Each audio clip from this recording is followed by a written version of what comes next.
बिस्मिल्लाहिर्रहमानिर्रहीम। अस्सलाम वालेकुम बॉयज़ एंड गर्ल्स। स्टूडेंट्स, आप लोगों के लिए आज मैं बुक 2 फिज़िक्स का चैप्टर नंबर 14 का वन शॉट लेक्चर लेकर आया हूँ। इस लेक्चर के ज़रिए आप चैप्टर 14 को ई-कैट के हवाले से और एन-ई-टी के हवाले से प्रिपेयर कर सकते हैं। लेक्चर की लेंथ हो सकता है लंबी हो जाए, लेकिन इसमें आपको पूरा चैप्टर रिवाइज़ करवाया जाएगा और जो जो पॉइंट्स आप लोगों ने याद रखने हैं वो भी आपको बताए जाएंगे और आप इस चैप्टर का टेस्ट भी दे सकते हैं। अब टेस्ट देने के लिए क्या करना है आप लोगों को, वो मैं पहले बता देता हूँ। आप इस वीडियो के डिस्क्रिप्शन में जाएं, वहाँ पे एक लिंक गिवन है, उस लिंक में आपको ख़ुद को रजिस्टर करवाना पड़ेगा और जैसे ही रजिस्टर करवाएंगे आपको हमारी तरफ से कॉन्टेक्ट किया जाएगा। उसके बाद आप क्लास में ऐड हो जाएंगे और आप टेस्ट भी दे सकेंगे पूरे कोर्स का, पार्ट 1 का भी और पार्ट 2 का भी, और उसकी डिस्कशन भी होगी। तो बहरहाल स्टार्ट करते हैं आज का lecture. Chapter number 14 electromagnetism. Students, electromagnetism क्या होता है? इस चैप्टर में हम स्टडी करते हैं मैग्नेटिक फील्ड को, स्टडी ऑफ मैग्नेटिक फील्ड। वो मैग्नेटिक फील्ड जो प्रोड्यूस होती है by the motion of charges,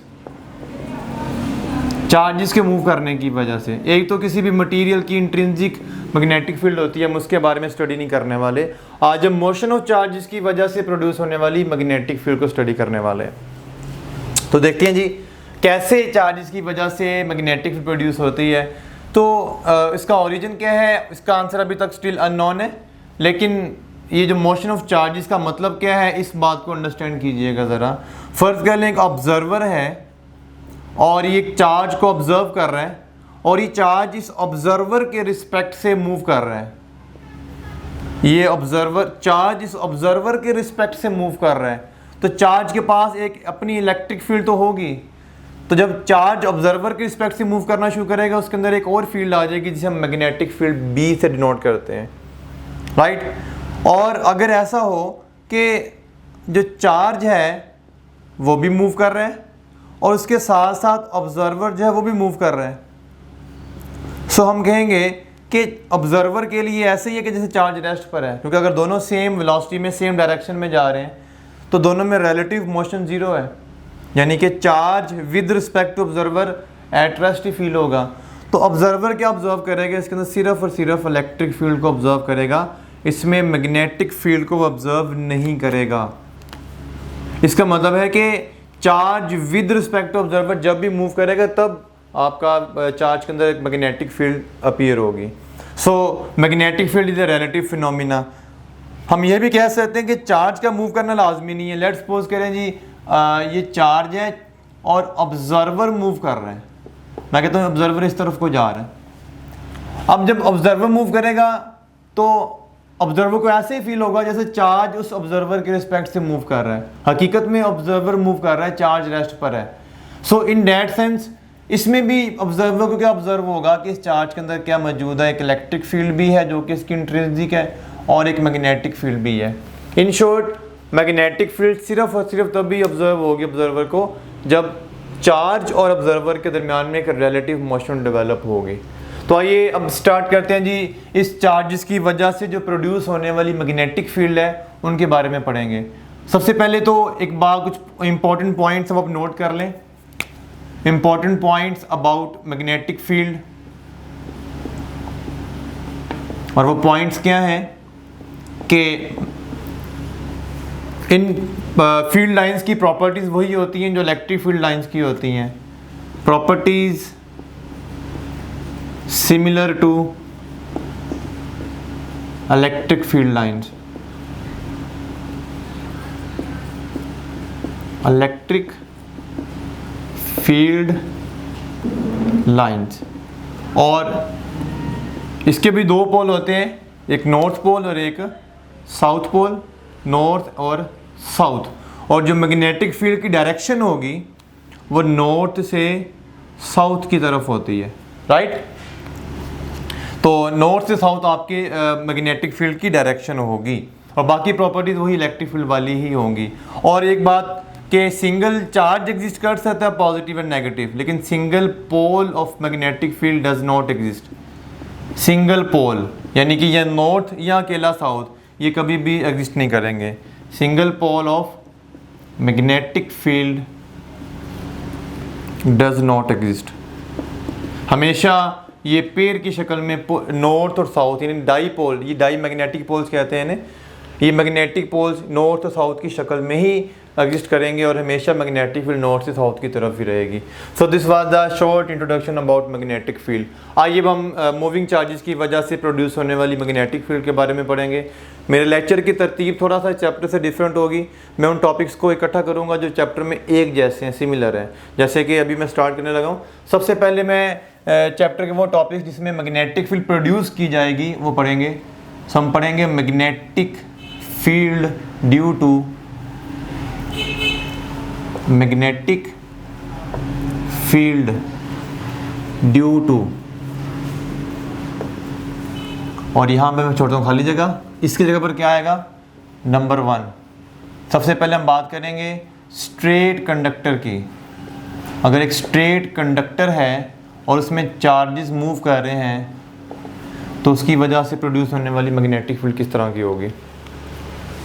सो फर्ज कर ले मेरे पास एक स्ट्रेट कंडक्टर है, this is a straight conductor, एक वायर है और इस वायर के अंदर करंट फ्लो कर रहा है अपवर्ड डायरेक्शन में, तो इसके अराउंड एक मैग्नेटिक फील्ड डेवलप हो जाएगी। वो मैग्नेटिक फील्ड कैसी होगी, अगर हम राइट हैंड रूल के मुताबिक आपने पढ़ा हुआ है, थंब को पॉइंट करेंगे in the direction of current, तो आपके जो ये वाली लाइंस हैं, कर्लिंग फिंगर्स जो हैं वो क्या डिनोट करेंगी, मैग्नेटिक फील्ड लाइंस को डिनोट करेंगी। तो इस रूल के अकॉर्डिंगली थंब अप होगा तो ये फिंगर्स आपको मैग्नेटिक फील्ड की डायरेक्शन बताएंगी, जो कि क्या बन रही है इस वक्त, एंटी क्लॉकवाइज डायरेक्शन बन रही है। ठीक है। सो इस तरह से आप स्ट्रेट कंडक्टर की वजह से प्रोड्यूस होने वाली मैग्नेटिक फील्ड कैसे फाइंड करेंगे, आप यूज़ करेंगे राइट हैंड रूल।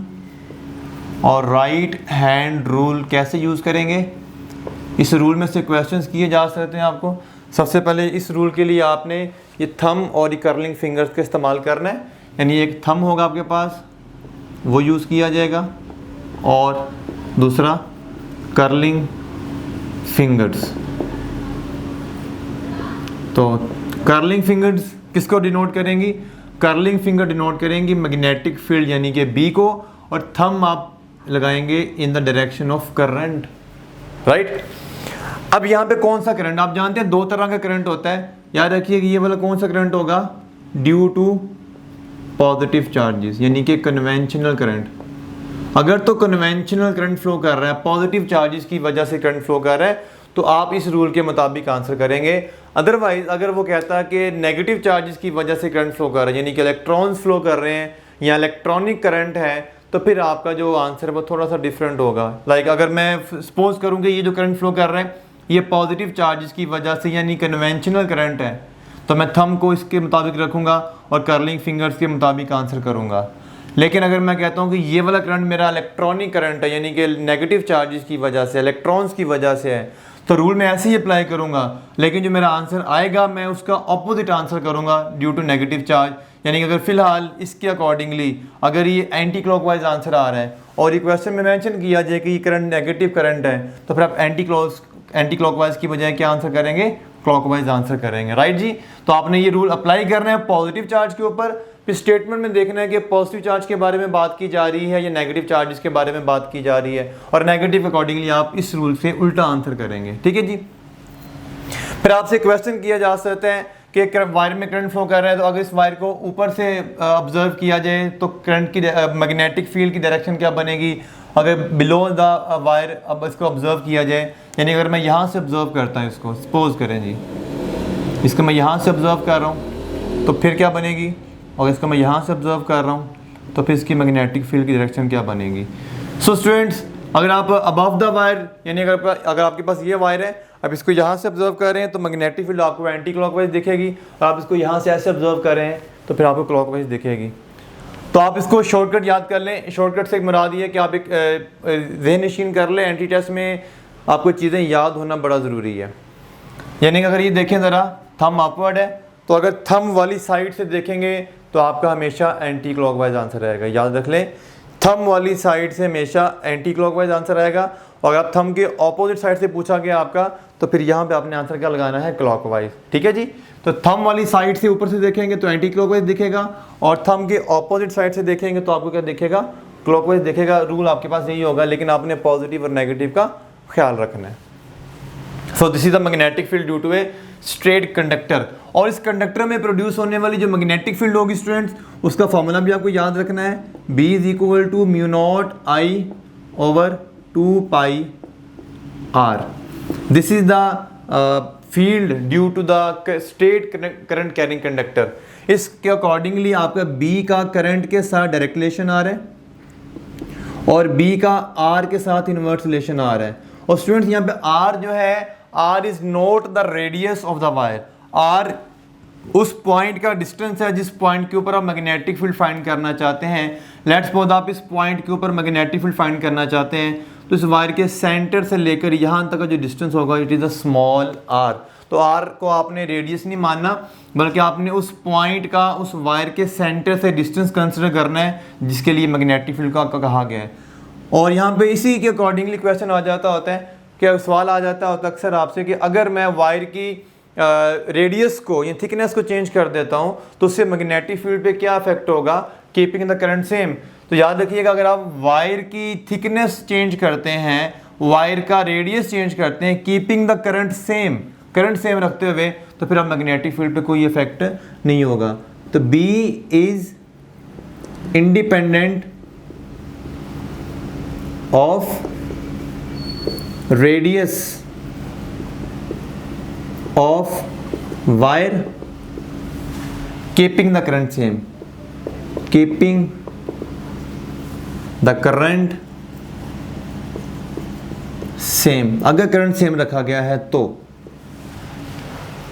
और अगर मैं यहां पे ग्राफ बनाता हूं B और I का और B और R का, तो स्टूडेंट्स ग्राफ में यहां पे बना देता हूं। B और I के दरमियान डायरेक्ट रिलेशन होने की वजह से ग्राफ आपका बनेगा बिल्कुल स्ट्रेट लाइन। और अगर आप B और R का बनाएंगे तो चूंकि R के साथ आ रहा है इनवर्स रिलेशन, तो आपका ग्राफ बनेगा कुछ इस तरह से, राइट जी। ये आपका इनवर्स वाला ग्राफ बनेगा। और अगर मैं ग्राफ बनाता हूं B और 1 ओवर R के दरमियान में, तो आप मेरा लेक्चर देख सकते हैं जिसमें मैंने डिटेल में ग्राफ के बारे में बताया है। B और 1 ओवर R का आपस में क्या रिलेशन है, डायरेक्ट रिलेशन है। B और 1 ओवर R का आपस में डायरेक्ट रिलेशन है, इसलिए ग्राफ बनेगा स्ट्रेट लाइन। अब यहाँ से क्वेश्चन किए जा सकते हैं। अगर मैं डिस्टेंस को डबल करता हूँ, मैं ये क्वेश्चन ज़ुबानी शेयर कर रहा हूँ क्योंकि अगर मैं लिखवाने बैठूंगा तो लेक्चर की लेंथ बहुत ज़्यादा हो जाएगी और मुझे वन शॉट में कंप्लीट चैप्टर ख़त्म करना है। तो आपको अगर MCQs चाहिए, आपको टेस्ट देना है, उनकी डिस्कशन देखनी है, तो डिस्क्रिप्शन में दिए हुए लिंक पे अपने आप को रजिस्टर करवा लें और आप उसको टेस्ट भी दे सकते हैं। और सिर्फ इसी का नहीं, कंप्लीट पार्ट 1 और पार्ट 2 के टेस्ट अवेलेबल है वहाँ पर, और डिस्कशंस भी हैं रिकॉर्डेड। मैथ और फिजिक्स दोनों की हैं बेटा। बहरहाल सवाल ज़ुबानी शेयर कर रहा हूँ, आप वीडियो को रोक रोक के नोट करते चले जाइएगा। डिस्टेंस को डबल कर देंगे, मैग्नेटिक फील्ड हाफ हो जाएगी। करंट को डबल करोगे, मैग्नेटिक फील्ड डबल हो जाएगी। डिस्टेंस और करंट दोनों डबल कर देते हो, मैग्नेटिक फील्ड सेम रहेगी, राइट जी। तो ये थी magnetic field due to a current carrying straight conductor. और एक बात याद रखिएगा कि इसके इनसाइड मैग्नेटिक फील्ड कितनी होगी, इनसाइड मैग्नेटिक फील्ड होगी 0 और outside magnetic field is not equal to 0, यानी कि आप इस फॉर्मूले के मुताबिक फाइंड करेंगे। लेकिन इनसाइड जो इलेक्ट्रिक फील्ड होगी इसकी बेटा, inside electric field non zero होगी, लेकिन आउटसाइड जो इसकी इलेक्ट्रिक फील्ड होगी वो क्या होगी, 0 होगी। ये भी आपसे MCQs किए जा सकते हैं कि स्ट्रेट करंट कैरिंग कंडक्टर के इनसाइड इलेक्ट्रिक फील्ड क्या 0 होगी, आप बोलेंगे नॉन जीरो होगी। ये आप लोगों ने चैप्टर नंबर 12 में, चैप्टर नंबर 13 में पढ़ा हुआ है। और आउटसाइड इलेक्ट्रिक फील्ड 0 लेकिन मैग्नेटिक फील्ड क्या है, नॉन जीरो है। So this was the question. और इसके बाद जो नेक्स्ट आर्टिकल है मैग्नेटिक फील्ड से रिलेटेड, वो है सोलेनाइड वाला।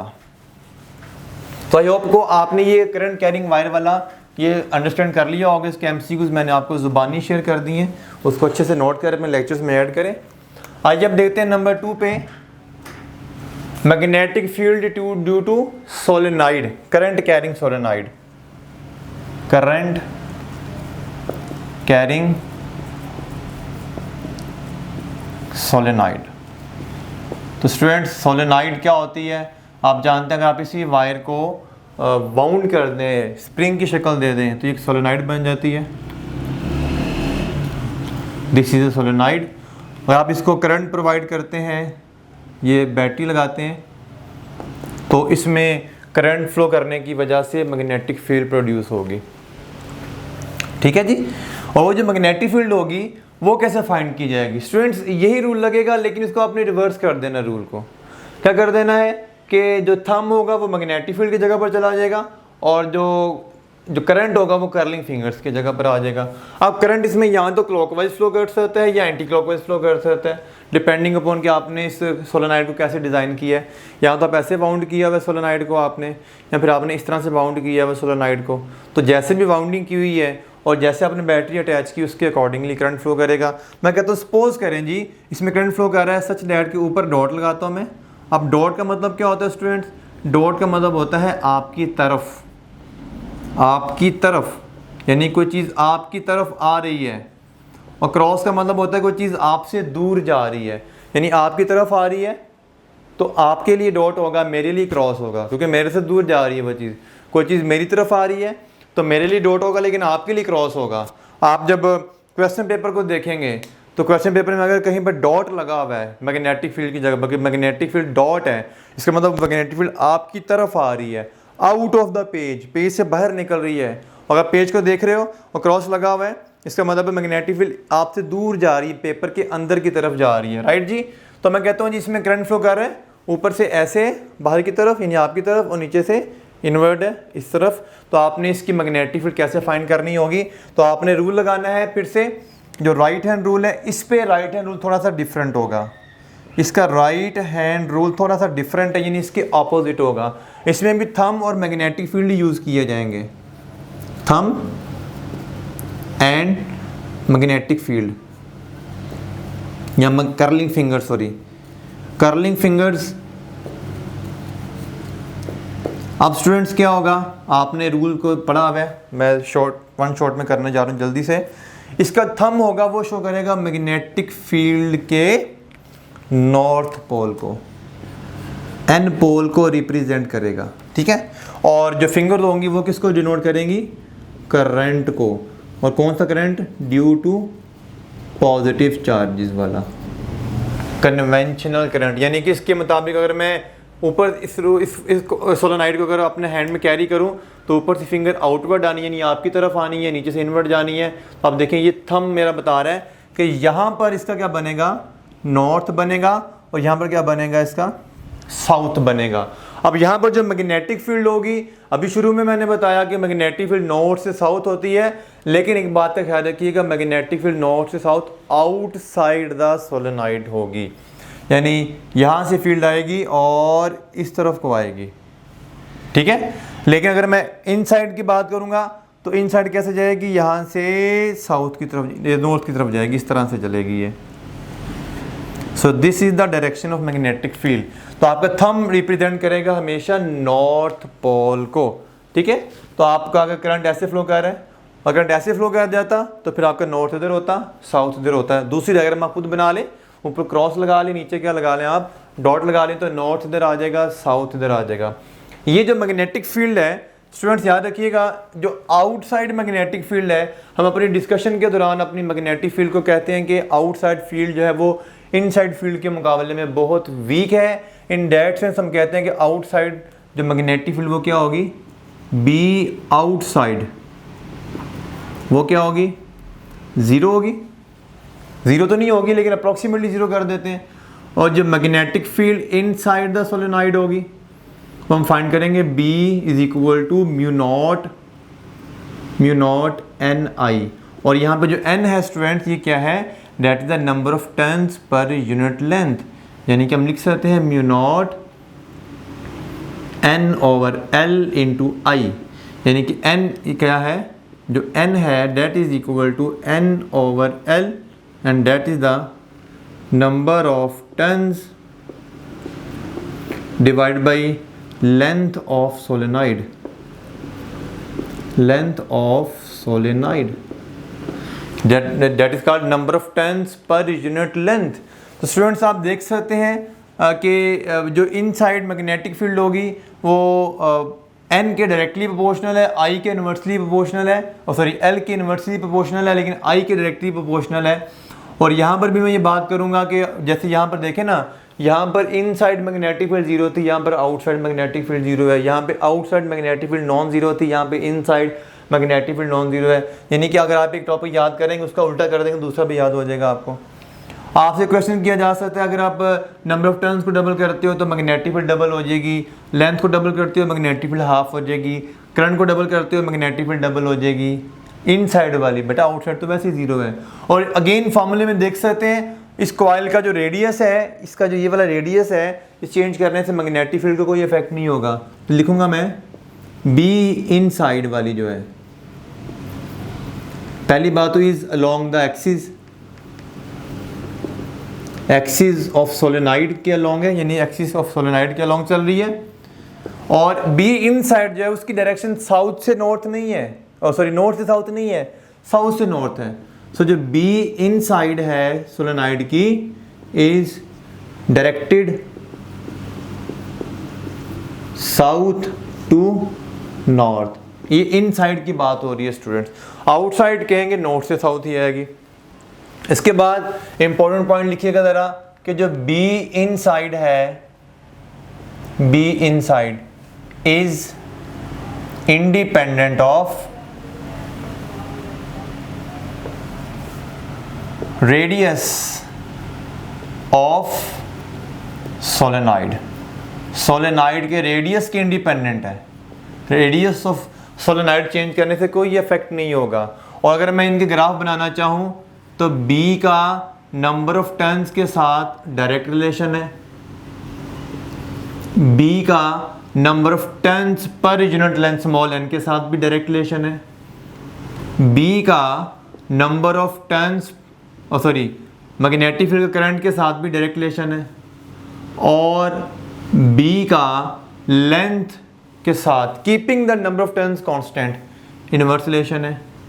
और अगर मैं फर्दर ग्राफ बनाऊं B का रेडियस ऑफ सोलेनाइड के साथ कैसा ग्राफ बनेगा, तो अभी हमने लिखा कि B inside the solenoid is independent of radius of solenoid, so we can say that हमारा जो ग्राफ बनेगा जस्ट लाइक दैट ऐसा बनेगा कि जी अगर रेडियस ऑफ सोलेनाइड लिया जाए B, so B is independent, totally independent to the radius of solenoid.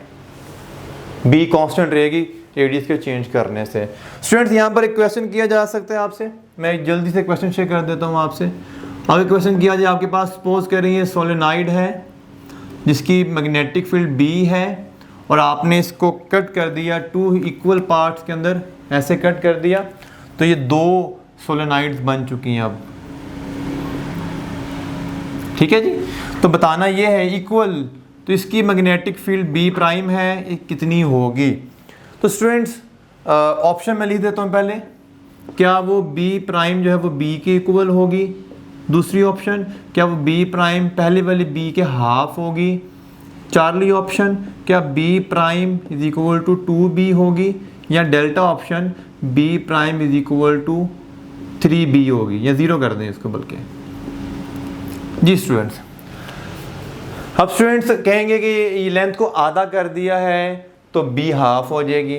कुछ स्टूडेंट्स ये कहेंगे सर टर्न्स आधी हो गई हैं इसलिए B आधी हो जाएगी, कोई कहेंगे लेंथ आधी हो गई है तो ये डबल हो जाएगी। जबकि इसका राइट आंसर क्या है कि B prime is equal to B, क्योंकि आप देख सकते हैं कि यहाँ पर अगर लेंथ आधी हुई है तो टर्न्स भी आधी हो गई हैं स्टूडेंट्स। यानी कि अगर आपने n को हाफ किया, l को भी हाफ कर दिया, इसका मतलब है n, ये जो फॉर्मूला ऊपर भी 2 से डिवाइड हो गया, नीचे भी 2 से डिवाइड हो गया, तो कांस्टेंट, ये तो n कांस्टेंट रहेगा तो B सेम रहेगी। राइट जी। इसके अलावा अगर कोई आप इसके अंदर कोई मीडियम प्लेस कर देते हैं, अगर सोलेनाइड के अंदर कोई मीडियम इंसर्ट कर दिया जाए तो फिर क्या होगा। फिलहाल तो इसके अंदर कोई मीडियम नहीं है, तो अगर मीडियम इंसर्ट किया जाए, इफ मीडियम इज इंसर्टेड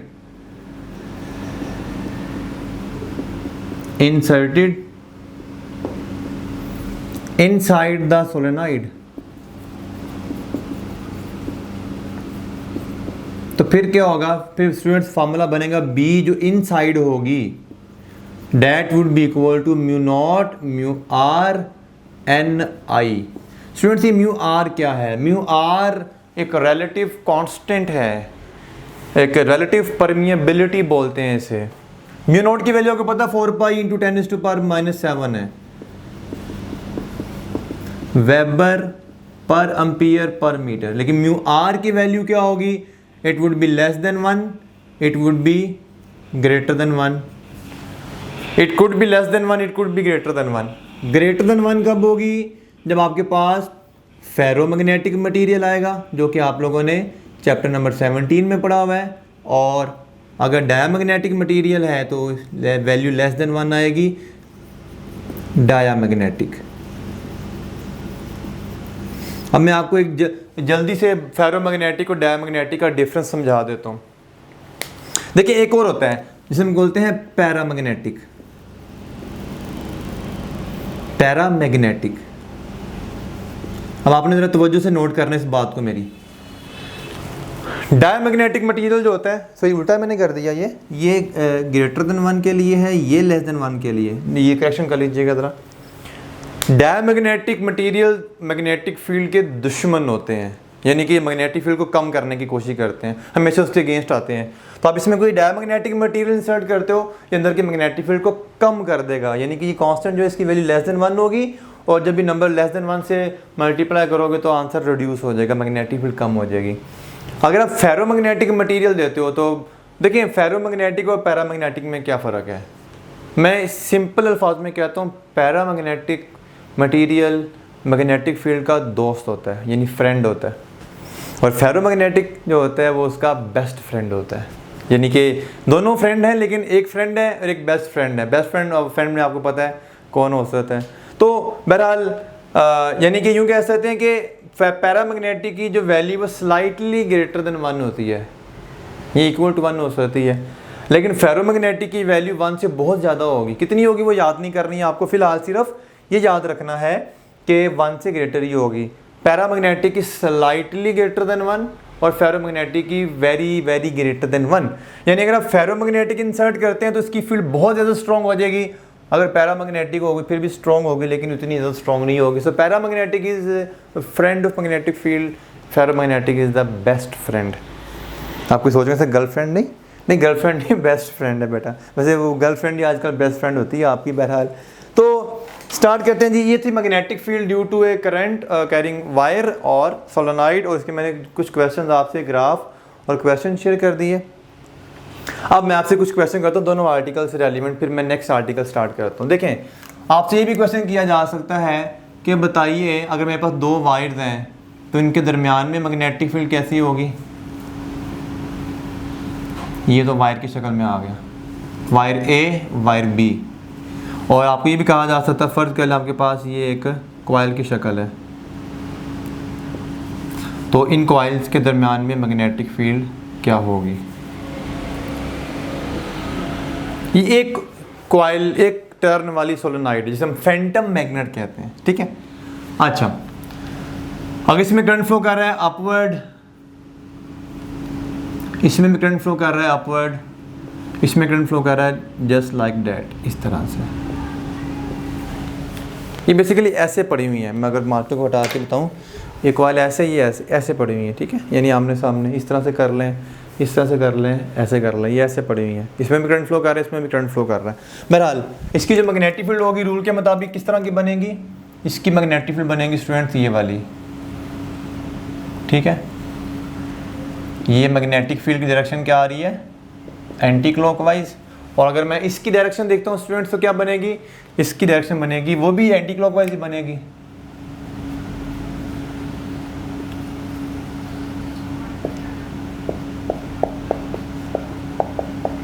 तो स्टूडेंट देखिए ज़रा, अगर मैं इस पॉइंट की बात करूं तो यहाँ पर ये मैग्नेटिक फील्ड एक दूसरे को कैंसिल आउट नहीं कर रहे, yes they are cancelling out each other. तो यहाँ पर इस 2 वायर्स के दरमियान में मैग्नेटिक फील्ड क्या होगी, मिनिमम। और अगर ये दोनों करंट इक्वल है तो मैग्नेटिक फील्ड इक्वल होने की वजह से ये 0 भी हो सकती है। बी क्या होगी, इज इक्वल टू मिनिमम या 0। मिनिमम इन दैट केस जब अनइक्वल करंट्स होंगे तो मैग्नेटिक फील्ड अनइक्वल होगी, लेकिन कैंसिल होकर आंसर मिनिमम आएगा, 0 नहीं आएगा। दोनों करंट्स इक्वल होंगे, मैग्नेटिक फील्ड इक्वल होगी, कैंसिल होकर आंसर 0 आ जाएगा। जबकि यहाँ पर मैग्नेटिक फील्ड प्रेजेंट होने की वजह से ये फील्ड जो होगी इन बिटवीन द वायर्स, ये इन दोनों से क्या होगी, स्ट्रॉन्ग होगी। अब इधर वाली मैग्नेटिक फील्ड इस वाली मैग्नेटिक फील्ड की इक्वल हो सकती है, अनइक्वल भी हो सकती है, डिपेंड्स। तो आपसे अगर कहा जाए कि 2 वायर्स, अगर मैं आपसे सवाल करता कि ये फ़र्ज कर लें पॉइंट X है, ये वाला पॉइंट Y है, ये वाला पॉइंट